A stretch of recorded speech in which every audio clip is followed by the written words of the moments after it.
Okay, ഇനി stamping ഓപ്പറേഷൻസിന്റെ അകത്ത് അടുത്ത സെറ്റ് ഓഫ് ടൂൾസിലേക്ക് പോകാം. നമ്മൾ സർഫസ് പറഞ്ഞു, സർഫസ് സ്റ്റാമ്പ് പറഞ്ഞു. ഇനി വരുന്നത് ബീഡ്, കർവ് സ്റ്റാമ്പ്, ഫ്ലാൻ, എല്ലാം ടൈപ്പ് ഓഫ് സ്റ്റാമ്പിംഗ് ഓപ്പറേഷൻസ് തന്നെയാണ്. ആ ഒരു പ്രൊഫൈലിൽ വരുന്ന മാറ്റങ്ങളാണ് ഓരോന്നിനും മെയിൻ ആയിട്ടുള്ളത്.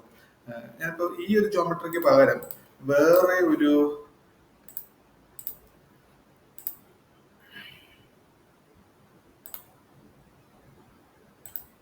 ഒരു ഫ്ലാറ്റ് ആയിട്ടുള്ള ഒരു ഫേസിൽ ഞാനത് കാണിക്കാം. ഒരു 2 mm തിക്നെസ് ഉള്ള ഷീറ്റ് മെറ്റല്, എന്നിട്ട് അവിടെ ഒരു പ്ലേറ്റ് ആയിക്കോട്ടെ,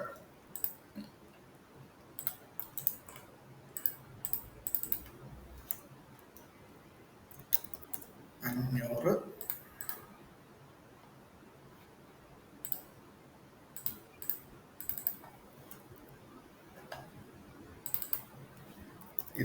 ഓക്കെ.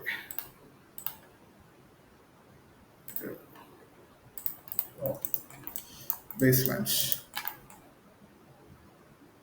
സർഫസ് സ്റ്റാമ്പ് കണ്ടു. ഇനി വരുന്നത് കർവ് സ്റ്റാമ്പാണ്. കർവ് സ്റ്റാമ്പ് വരാൻ നേരത്ത് ഞാൻ ഈ ഒരു ഫേസിൽ ഒരു ഓപ്പൺ പ്രൊഫൈലായിരിക്കും കർവ് സ്റ്റാമ്പിന്.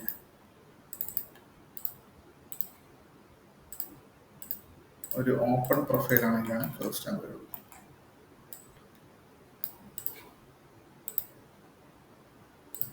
സ്റ്റാമ്പിങ്ങിനകത്ത് പോവുക, കർവ് സ്റ്റാമ്പിനകത്ത് പോവുക, ഫേസ് സെലക്ട്. ഇതായിരിക്കും അവിടെ പ്രൊഫൈല്. കൺട്രോൾ ചെയ്യുന്ന പാരാമീറ്റേഴ്സ് ഈ R1, R2, പിന്നെ ഈ ഹൈറ്റിനകത്ത് ഇവിടെ ഹാഫ് പീസ് കൊടുത്തു കഴിഞ്ഞാൽ ഇതിന്റെ ഒറിജിനൽ തിക്നെസിന്റെ പകുതി വരെ ഡിസ്റ്റൻസിൽ സ്റ്റാമ്പ് ചെയ്യും. അതായത് ഇപ്പോൾ 2 ആണെങ്കിൽ 1 mm സ്റ്റാമ്പ് ചെയ്യും. ഇത് മാറ്റുവാണെങ്കിൽ ഇവിടെ നമുക്ക് ഹൈറ്റ് അഡ്ജസ്റ്റ് ചെയ്യാം.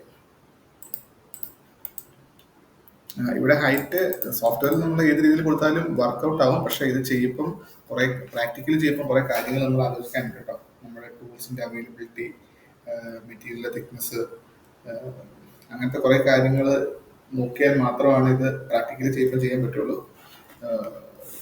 സോഫ്റ്റ്വെയറിൽ എല്ലാ ടൂൾസും അപ്ലൈ ചെയ്യാമെന്ന് വെച്ചാൽ ആലോചിക്കുക. ഈ ഒരു ഹൈറ്റ് എനിക്ക് ഈ ലെങ്ത് അഡ്ജസ്റ്റ് ചെയ്യണമെങ്കിൽ ആ ലെങ്ത് അഡ്ജസ്റ്റ് ചെയ്യാം. പിന്നെ ഈ റേഡിയസ് ഇത്ര പറഞ്ഞ ബ്ലോക്ക് എടുക്കാൻ ഇവിടെ ഒരു കർവ് സ്റ്റാമ്പായി. ഓക്കെ, പിന്നെ വരുന്നതാണ് ബീഡ്. ഈ ബീഡ് എന്ന് പറയുന്ന ഒരു പ്രൊഫൈൽ, ഒരു സ്റ്റാമ്പിംഗ് ഓപ്പറേഷനും നമുക്ക് ഒരു ഓപ്പൺ പ്രൊഫൈൽ വേണം.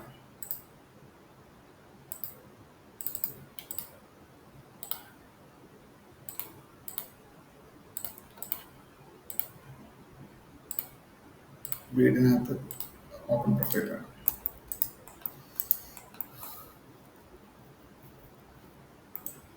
ഇവിടെ നമുക്ക് ആ ഒരു വിഡ്ത്ത് നമുക്ക് കൺട്രോൾ ചെയ്യാൻ പറ്റില്ല. ഇവിടെ നമുക്ക് കൺട്രോൾ ചെയ്യുന്നത് ഹൈറ്റ് പിന്നെ ഈ റേഡിയസ്. ഇതാണ് ബീഡ്, ഇതാണ് കർവ് സ്റ്റാമ്പ്. ഓക്കെ, ഇപ്പോൾ സർഫസ് സ്റ്റാമ്പായി ഒരു ക്ലോസ്ഡ് സ്കെച്ച് വെച്ചിട്ട് ബീഡിനകത്ത് കർവ് സ്റ്റാമ്പിനകത്ത് ഒരു ഓപ്പൺ പ്രൊഫൈൽ വരും. പിന്നെ വരുന്നത് ഫ്ലാൻഷ്ഡ് കട്ടൗട്ട്. ഫ്ലാൻഷ്ഡ് കട്ടൗട്ട് എന്ന് വെച്ചാൽ ഒന്നുമില്ല, നമുക്ക് ഒരു കട്ടൗട്ട് തന്നെ, പക്ഷെ അതിൻ്റെ ഒരു ഫ്ലാൻസും കൂടെ അവിടെ നിർത്തിയിട്ട് നമ്മൾ കട്ടൗട്ട് ചെയ്യുമ്പോഴാണ് ഫ്ലാൻഷ്ഡ് കട്ടൗട്ട്. എക്സിറ്റ് ഫ്ലാൻഷ്ഡ് കട്ടൗട്ട് ഇത് സെലക്ട് ചെയ്ത് കഴിഞ്ഞാൽ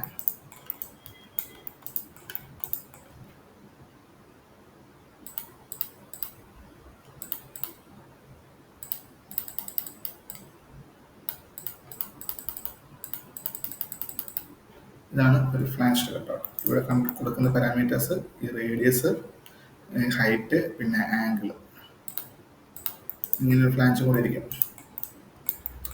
കട്ട് ചെയ്ത എൻ്റയർ പോർഷൻ കളയില്ല. അതാണ് ഫ്ലാൻഷ്ഡ് കട്ടൗട്ട് വരുന്നത്. പിന്നെ വരുന്നൊരു ഫീച്ചറാണ് ലോവർ എന്ന് പറയും. ഈ ഒരു കട്ടിങ്, ഈ ഒരു സ്റ്റാമ്പിങ് ഓപ്പറേഷൻസ് ഒക്കെ ഉണ്ടോ വേറെയുള്ള സോഫ്റ്റ്വെയർസിനകത്തൊക്കെ, ഈ ഇങ്ങനത്തെ കട്ടിങ് ഓപ്പറേഷൻസ് നമ്മൾ ചെയ്യണമെങ്കിൽ നമ്മൾ ആ എൻ്റയർ ആ ഒരു സ്റ്റാമ്പിങ് ടൂളും കൂടി നമ്മൾ ഉണ്ടാക്കണം. നമ്മൾ ഉണ്ടാക്കിയിട്ട് വേണം ഇതിനകത്തേക്ക് കൊണ്ടുവന്ന് ചെയ്യാൻ. പക്ഷെ കാറ്റിക്കകത്ത് ബൈ ഡിഫോൾട്ട് ഇതിനുള്ള ടൂൾസ് ഉണ്ട്. ബൈ ഡിഫോൾട്ട് ഇതിന്റെ ടൂൾസ് നമുക്കുണ്ട്. ഇപ്പം നോക്കി, ഈ ഒരു ലോവർ എടുത്ത് ഈ ഒരു പ്രൊഫൈൽ സെലക്ട് ചെയ്തു.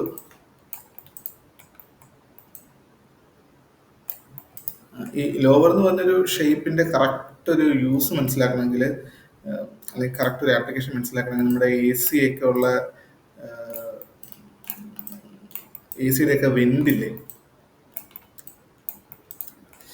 ഇപ്പം എ സി ഒക്കെ ഉള്ള ബസ്സിന്റെ ഒക്കെ പുറകെ നോക്കിക്കഴിഞ്ഞാൽ നമുക്ക് വെന്റ്, ഇതേപോലത്തെ വെന്റുകൾ കാണാം. ഇങ്ങനത്തെ വെന്റുകൾ കാണാം. സംഭവം ഇത്രേ ഉള്ളൂ, പുറത്തുനിന്നുള്ള എയർ അകത്തേക്ക് കയറരുത്, അകത്തുനിന്നുള്ള എയർ പുറത്തേക്ക് പോകണം, ചൂട് എയർ പുറത്തേക്ക് പോകണം. അതിനുവേണ്ടി ഇങ്ങനത്തെ വെന്റ് നമ്മൾ കൊടുക്കാറില്ലേ, അതാണ് സംഭവം.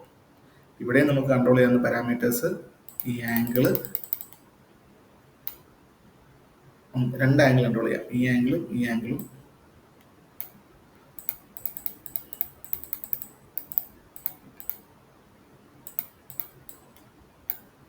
ആംഗിളും പിന്നെ ഹൈറ്റും.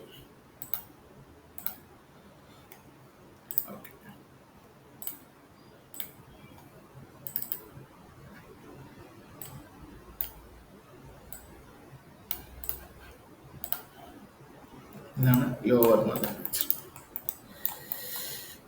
നമുക്ക് ഇനി ഈ ഒരു ഫീച്ചറിന് പാറ്റേൺ ഒക്കെ ചെയ്യണമെങ്കിൽ നമ്മൾ നേരത്തെ പഠിച്ച ട്രാൻസ്ഫോർമേഷൻ ഫീച്ചേഴ്സ് എല്ലാം ഇവിടെയുണ്ട്. Mirror, rectangular pattern, circular pattern, user pattern. User pattern നമ്മൾ നേരത്തെ നോക്കിയിട്ടില്ല, നമുക്കിപ്പോൾ പറയാം. റെക്ടാങ്കുലർ പാറ്റേണിനകത്ത് പോയിട്ട് ഞാൻ ഈ ഒരു ഫീച്ചറിന് സെലക്ട് ചെയ്ത് കഴിഞ്ഞാൽ എനിക്ക് റെഫറൻസ് ഡയറക്ഷനായിട്ട് ഈ ഒരു ഡയറക്ഷൻ,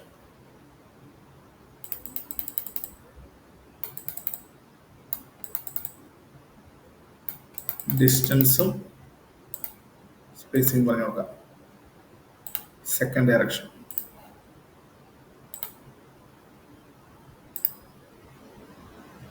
ഡിസ്റ്റൻസും സ്പേസിങ്ങും ഞാൻ പറഞ്ഞു കൊടുത്താൽ നമുക്ക് ആ ലോവർ എന്ന് പറഞ്ഞ ഫീച്ചർ നമുക്കൊന്ന് പാറ്റേൺ ചെയ്യണമെങ്കിൽ ചെയ്യാം. ഓക്കെ, പാറ്റേൺ നമ്മൾ പാർട്ട് ഡിസൈനകത്ത് പറഞ്ഞിട്ടുണ്ടല്ലോ അല്ലേ, പറഞ്ഞിട്ടുണ്ടെന്ന് വിചാരിക്കുന്നു. ഇനി ഒന്നുകൂടി നമുക്ക് ആ ഒരു ഫീച്ചർ പറയാം. ഇവിടെ നമ്മൾ പറഞ്ഞു കൊടുക്കുന്നത് രണ്ട് കാര്യങ്ങളാണ്, ഇൻസ്റ്റൻസ്, സ്പേസിങ്. അതല്ലെങ്കിൽ ഇൻസ്റ്റൻസും ലെങ്ത്തും. ഇൻസ്റ്റൻസും ലെങ്ത് എന്ന് പറഞ്ഞാൽ എത്ര എണ്ണം വേണം ഫസ്റ്റ് വണ്ണും ലാസ്റ്റ് വണ്ണും തമ്മിലുള്ള ഡിസ്റ്റൻസ്, എന്നിട്ട് എത്ര എണ്ണം വേണം എന്നുള്ളത്. മൂന്നെണ്ണമാണെങ്കിൽ പ്രീവ്യൂ, ഫസ്റ്റും ലാസ്റ്റും തമ്മിലുള്ള ഡിസ്റ്റൻസും ടോട്ടൽ മൂന്നെണ്ണം.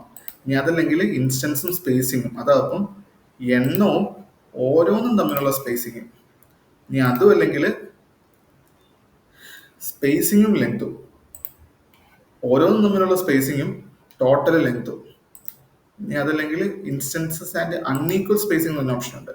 ഈ അൺഈക്വൽ സ്പേസിങ്ങിനകത്ത് നമുക്ക് ഇടയ്ക്ക് വെച്ചുള്ള സ്പേസിങ് നമുക്ക് കൺട്രോൾ ചെയ്യാം, അതാണ് പ്രത്യേകത. ഓക്കെ, അപ്പോൾ അതാണ് ലോവർ അപ്ലൈ ചെയ്തു, അതിന് നമ്മൾ പാറ്റേൺ ചെയ്തു. ഇനി നമുക്ക് യൂസർ പാറ്റേൺ എന്ന് പറഞ്ഞൊരു ഐറ്റം ഉണ്ട്. ഈ യൂസർ പാറ്റേൺ എന്ന് വെച്ചാൽ നമ്മൾ ചെയ്യുന്നത്, നമ്മളൊരു റാൻഡം ആയിട്ട് കുറച്ച് സ്കെച്ചുകൾ നമ്മൾ ചുമ്മാ ഓരോ പോയിന്റുകൾ നമ്മൾ ഇട്ട് കൊടുക്കുക. ഓക്കെ, പറഞ്ഞിട്ടുണ്ടെന്ന് തോന്നുന്നു, പറഞ്ഞിട്ടുണ്ട്.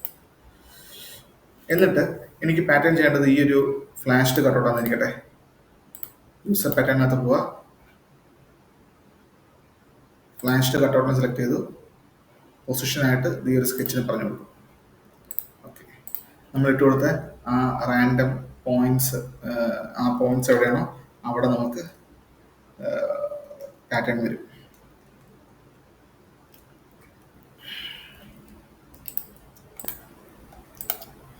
അപ്പൊ അതാണ് lower, sorry, pattern, user pattern. ഇനി നമുക്ക് വരുന്നത് ബ്രിഡ്ജ് എന്ന് പറഞ്ഞ ടൂളാണ്.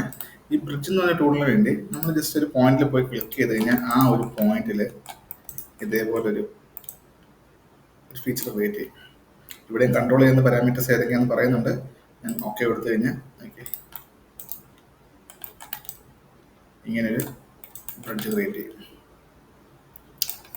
ഓക്കെ,